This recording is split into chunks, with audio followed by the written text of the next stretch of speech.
دنیا کی خوبصورتی انسان سے ہے اور انسان کی خوبصورتی انسانیت سے ہے۔ غریبوں کی ہائے اور فارغ لوگوں کی رائے کبھی نہیں لینی چاہیے۔ دور حیات میں ہر چیز میسر ہے، لیکن کہاں سے لاؤں میں اپنے مجاز کے لوگ۔ حیرت ہے ایسے شخص پر جو گرد و غبار کے ڈر سے گاڑی پر تو پردہ ڈالتا ہے، مگر اللہ کے ڈر سے اپنی بیوی اور بیٹی کو پردہ نہیں کرواتا۔ لوگوں کا ستایا ہوا مسجد گیا تاکہ اپنے رب سے ان ظالموں کی شکایت کرے، لیکن کیا دیکھتا ہے کہ یہ تو پہلی صفوں کے نمازی ہیں۔ خواہش نفس ہلاکت میں ڈال دیتی ہے۔ منافق کبھی بھی معذرت کی طرف نہیں آتے، وہ بس تاویلیں ہی کرتے ہیں۔ سب سے قریبی لوگوں کا وار سب سے خطرناک ہوتا ہے، کیونکہ وہ کم فاصلے سے کیا جاتا ہے۔ ہمیشہ کوشش کرو کہ کوئی تمہارے حق میں اپنا معاملہ اللہ پہ نہ چھوڑے۔ جنازے سے پہلے بھی انسان کو بہت سی جگہوں پر کاندھے کی ضرورت ہوتی ہے، اگر لوگ سمجھیں۔ ہم ایسی دنیا میں رہتے ہیں جہاں ڈرامہ دیکھ کر لوگ روتے ہیں اور حقیقت میں روتا دیکھ کر کہتے ہیں سب ڈرامہ ہے۔ زندگی میں کوئی نہ کوئی ہار ایسی ہوتی ہے جس کے بعد کچھ بھی جیتنے کو دل نہیں کرتا۔ 2 وقت کا کھانا اگر عزت سے مل رہا ہے تو اللہ کا شکر ادا کرو۔ زندگی میں اہمیت اسی کو دو جو تمہاری قیمت سمجھتا ہو۔ ایک خاموش گفتگو اللہ سے دل کی کتنی الجھنیں دور کر دیتی ہے۔ چالاکیاں، مکاریاں اور ہوشیاریوں سے انسان وقتی سکھ اٹھا لے، لیکن آخرت میں کیا کرو گے؟ فرشتے تو سارا حساب لکھ رہے ہیں۔ تم سمجھتے ہو بچھڑنا آسان ہے؟ نہیں، ہرگز نہیں۔ زندگی بے رنگ ہو جاتی ہے، چہرہ بے نور ہو جاتا ہے، آنکھیں یعقوب ہو جاتی ہیں اور عید محرم ہو جاتی ہیں۔ پھر انسان کو قبرستان سے ڈر نہیں لگتا، بلکہ قبرستان کی مٹی سے بھی عشق ہو جاتا ہے۔ کہانیوں میں لوگ صدموں سے مر جاتے ہیں، لیکن حقیقت میں ایسا نہیں ہوتا۔ ہم درد کی انتہا تک پہنچ کر بھی زندہ رہتے ہیں۔ کچھ رشتے ہماری برداشت کی وجہ سے قائم ہوتے ہیں اور اسی وقت تک رہتے ہیں جب تک برداشت کی طاقت ہوتی ہے۔ یہ جو کہتے ہیں نا، ذرا سی بات پر تعلق ٹوٹ گیا، وہ ذرا سی بات دراصل برداشت کی آخری حد ہوتی ہے۔ روٹی کا نوالا آپ پیسے سے نہیں بلکہ قسمت سے کھاتے ہیں۔ اللہ کی مرضی نہ ہو تو وہی نوالا جان بھی لے سکتا ہے۔ مشکل گھڑیاں آتی ہیں تاکہ تمہیں بتا سکیں کہ تم اصل میں کتنے طاقتور ہو۔ سنی سنائی بات، آنکھوں دیکھی بات اور خود پر بیتی ہوئی کیفیت برابر نہیں ہوتی۔ اچھے انسان کی سب سے پہلی اور آخری نشانی یہ ہے کہ وہ ان لوگوں کی بھی عزت کرتا ہے جن سے کسی فائدے یا مفاد کی توقع نہیں ہوتی۔ انسان بڑی عجیب فطرت کا مالک ہے، یہ مرے ہوئے کو روتا ہے اور زندوں کو رلاتا ہے۔ ہر آزمائش پر اتنا بڑا اجر ہوتا ہے کہ اگر تم جان لو تو کبھی شکوہ نہ کرو۔ سب سے خوبصورت آنکھیں وہ ہوتی ہیں جو اللہ کے خوف سے اشکبار ہو جاتی ہیں، اور سب سے خوبصورت دھڑکن وہ ہوتی ہے جو اللہ کا نام سنتے تیز تیز دھڑکنے لگتی ہے۔ اللہ نہیں دیکھتا کہ تم کتنے عرصے بعد اس کی طرف لوٹے، وہ بس تمہاری تڑپ اور تمہاری توبہ کو دیکھتا ہے۔ آپ زندگی میں کتنے ہی مشکل حالات میں ہوں، آپ کو بس اتنا یاد رکھنا ہے کہ آپ کے ساتھ اللہ ہے اور اس سے بڑی کوئی طاقت نہیں۔ رسول اللہ صلی اللہ علیہ وسلم نے فرمایا، اللہ کی 100 رحمتیں ہیں، ان میں سے ایک رحمت جنوں، انسانوں، حیوانوں اور زہریلے جانوروں میں اتار دی، جس کے ذریعے وہ باہم شفقت اور رحم کرتے ہیں۔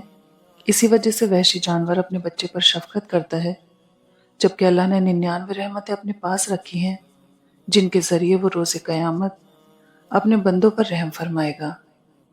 رزق میں اضافہ ہونے لگے تو جھک جاؤ، ڈر جاؤ، کہیں مال کی آزمائش تو نہیں۔ ہاتھ کھول دو، دسترخوان وسیع کر دو اور عاجز ہو جاؤ۔ رزق میں برکت چاہتے ہو تو اللہ کا شکر ادا کرو۔ وہ سب یوسف علیہ السلام کو کنویں کی گہرائی میں پھینکنے پر راضی ہو گئے، لیکن اللہ نے انہیں تخت پر بلند کیا۔ اس لیے ہمیشہ یاد رکھیں، ہوتا وہی ہے جو اللہ چاہتا ہے، لہٰذا اس کی مخلوق سے مت ڈریں بلکہ صرف اللہ سے ڈریں۔ جب آپ سے کوئی مدد مانگے تو یہ سوچ لیں کہ اس نے آپ سے پہلے اپنے رب سے مدد مانگی تھی اور رب نے اسے آپ کا پتہ دیا۔ خوش رہنے کے لیے خود کو بدلیں۔ صرف 10% خوشیاں آپ کو باہر کے حالات سے ملتی ہیں، باقی 90% خوشیاں آپ کو اندر کی سوچ اور احساسات سے ملتی ہیں۔ گویا خوش رہنے کے لیے دنیا کو بدلنے کے بجائے اپنے اندر کی دنیا بدلنا ضروری ہے۔ کسی کو اذیت دینے کے بعد بہتر ہوگا کہ تم بھی اپنی باری کا انتظار کرو۔ اچھے سے اچھے پھول کی مہک بھی کچھ دن بعد ختم ہو جاتی ہے، لیکن اچھے اخلاق اور اچھے سلوک کی مہک انسان کی موت کے بعد بھی قائم رہتی ہے۔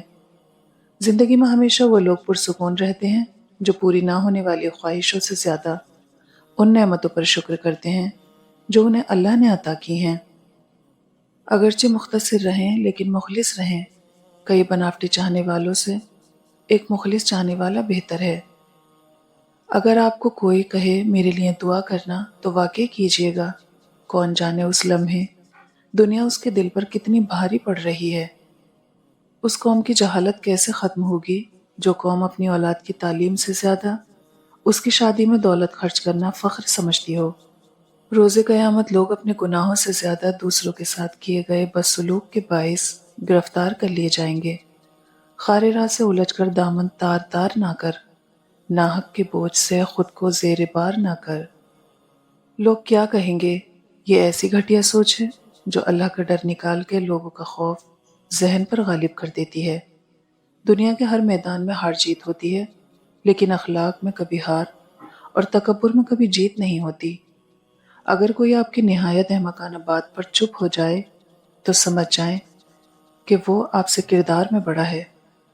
ماں باپ کو خوش کرنا دنیا کا آسان ترین کام ہے۔ ان کو آپ سے ذرا سی توجہ اور نرمی کے سوا کچھ نہیں چاہیے ہوتا۔ یہ زندگی کے وہ جھرنے ہیں جو محض آپ کے لیے بہتے ہیں۔ ان کا خشک ہو جانا اولاد کی بڑی بدقسمتی ہے۔ معاف کر دیجیے، آئندہ ایسا نہیں ہوگا۔ ایک ایسا جملہ ہے جو سخت سے سخت غلطی کو بھی چھوٹا بنا دیتا ہے، سنگ دل سے سنگ دل شخص کو بھی موم بنا دیتا ہے، بڑی سے بڑی آگ کے لیے پانی کا کام دیتا ہے، ظالم کو رحم پر مجبور کر دیتا ہے، دشمن کو دوست بنا دیتا ہے۔ پرسکون زندگی کا نسخہ: غصے میں درگزر، مصیبت میں صبر، نعمت پر شکر، پریشانی میں اللہ کا ذکر کریں۔ اگر آپ محسوس کریں کہ آپ کا دل سخت، جسم کمزور اور رزق کم ہو رہا ہے تو اپنا جائزہ لیں اور جان لیں کہ آپ کسی ایسے کام میں ملوث ہیں جو آپ کو نہیں کرنا چاہیے۔ اس شخص کو کوئی نہیں بدل سکتا جس کو اپنے اندر کوئی غلطی نظر نہیں آتی۔ رسول اللہ صلی اللہ علیہ وسلم نے فرمایا، اپنی عورتوں کو سورہ واقعہ سکھاؤ کیونکہ یہ غریبی و محتاجی کو دور کرنے والی ہے۔ عقل مند وہ نہیں جسے صرف اچھائی اور برائی کی پہچان ہو، بلکہ اصل عقل مند وہ ہے جو اچھائی کی پیروی کرے اور برائی سے اجتناب کرے۔ ہر چیز ہمیں ملنے کی نہیں ہوتی، کچھ چیزیں خوبصورت دھوکہ اور بدترین شر بھی ہوتی ہیں۔ اللہ کریم سے کسی چیز کے نہ ملنے پر بدگمان نہیں ہونا چاہیے۔ نفس بہت ظالم ہے، کبھی گناہ میں مبتلا کر کے رب سے دور کرتا ہے، کبھی نیکیوں اور عبادتوں کے غرور میں مبتلا کر کے اعمال کو بھسم کر دیتا ہے۔ انسان کو کچھ ایسے اعمال کرنے چاہیے جنہیں کوئی نہیں جانتا ہو، جیسے پوشیدہ صدقہ، رات میں عبادت، خوف الہی سے گرنے والے آنسو، استغفار، ذکر و اذکار، تسبیح وغیرہ۔ اس لیے کہ جس طرح پوشیدہ گناہ انسان کے لیے بلاغت اور تباہی کا سبب بنتے ہیں، اسی طرح پوشیدہ نیکیاں نجات کا باعث ہوتی ہیں۔ منفی سوچ رکھنے والوں کو آپ جتنا کم جواب دیں گے اتنا ہی ہماری زندگی میں زیادہ سکون ہوگا۔ کچھ دروازے مسلسل دستک سے کھول دیے جاتے ہیں، سو تم اپنی دعاؤں کا تسلسل ٹوٹنے مت دو۔ ہمارا رب اتنا مہربان ہے کہ ہماری عبادت اور تقوی کو ہمارے چہروں سے ظاہر کر دیتا ہے، مگر ہمارے گناہ ساری دنیا سے پوشیدہ رکھتا ہے۔ جب کوئی عمل اللہ کے لیے کریں یا اللہ کے لیے چھوڑیں تو خوشی سے کریں اور خوشی سے چھوڑیں۔ بہت قیمتی ہوتے ہیں وہ دکھ جو آپ کو جے نماز تک لے آتے ہیں۔ پیسے نہیں، اچھی کمپنی آپ کو خوش رکھتی ہے۔ زندگی میں پیسہ ہی سب کچھ نہیں ہوتا۔ پیسہ آسائش تو خرید سکتا ہے، لیکن سکون اور خوشیاں نہیں۔ توبہ روح کا غسل ہے، جتنا زیادہ کیا جائے اتنا ہی روح میں نکھار پیدا ہوتا ہے۔ اللہ قرآن میں فرماتا ہے، تیرا سکون چھین لینے والے کو میں وہاں جا کر توڑوں گا جہاں اس نے گمان بھی نہیں کیا ہوگا۔ دنیا میں سب سے زیادہ مطمئن وہ لوگ ہیں جو اپنے معاملات اللہ کے سپرد کر دیتے ہیں۔ وہ انسان کبھی بھی زندگی میں نہیں ہار سکتا جس کی امید اللہ ہو۔ درد اللہ سے بانٹ لو تو روح کو بھی سکون آ جاتا ہے۔ اللہ سے باتیں کیا کرو، اداسیاں ختم ہو جاتی ہیں۔ اللہ بہتر کرے گا، یہ وہ الفاظ ہیں جن سے انسان کی آدھی پریشانی ختم ہو جاتی ہے۔ نرم الفاظ پر خرچ کچھ نہیں ہوتا، لیکن ان کی قیمت بہت زیادہ ہوتی ہے۔ لوگ پیار کے لیے ہوتے ہیں اور چیزیں استعمال کے لیے۔ بات تب بگڑتی ہے جب چیزوں سے پیار کیا جائے اور لوگوں کو استعمال کیا جائے۔ چھپ جاتی ہیں باتیں کبھی تو کبھی لہجے مار جاتے ہیں۔ یہ زندگی ہے جناب، یہاں ہم غیروں سے زیادہ اپنوں سے ہار جاتے ہیں۔ لوگ کبھی بھی پوری کہانی نہیں سناتے، وہ کہانی کا صرف وہ حصہ سناتے ہیں جس میں وہ خود صحیح اور باقی سب لوگ غلط نظر آتے ہیں۔ حضرت علی نے فرمایا، قیامت کی نشانی میں سے ایک نشانی یہ بھی ہے کہ جھوٹے لوگوں کی عزت ہوگی اور سچے لوگ ذلیل ہو رہے ہوں گے۔ ہم لوگوں سے صرف تب تک لڑتے ہیں جب تک ہمیں ان سے پیار کی امید ہوتی ہے۔ جب وہ امید ختم ہو جاتی ہے تو ہم لڑنا بھی بند کر دیتے ہیں۔ جب انسان کی روح تھک چکی ہو تو نیند سے تھکاوٹ کبھی نہیں اتر سکتی۔ اپنا درد، اپنی تکلیفیں ان انسانوں کو مت بتایا کرو، کیونکہ ہر گھر میں مرہم ہو نہ ہو، نمک ضرور ہوتا ہے۔ جو وقت ملا اسے خوشی سے جی لیا کرو، کیونکہ لوٹ کر صرف یادیں آتی ہیں، وقت نہیں۔ اے رب العالمین، بے شک زمین و آسمان میں تیری بادشاہی ہے۔ اپنے حبیب کریم صلی اللہ علیہ وسلم کے صدقے ہماری پریشانیاں دور فرما، ہمیں آسانیاں عطا کر، ہمارے حال پر رحم فرما۔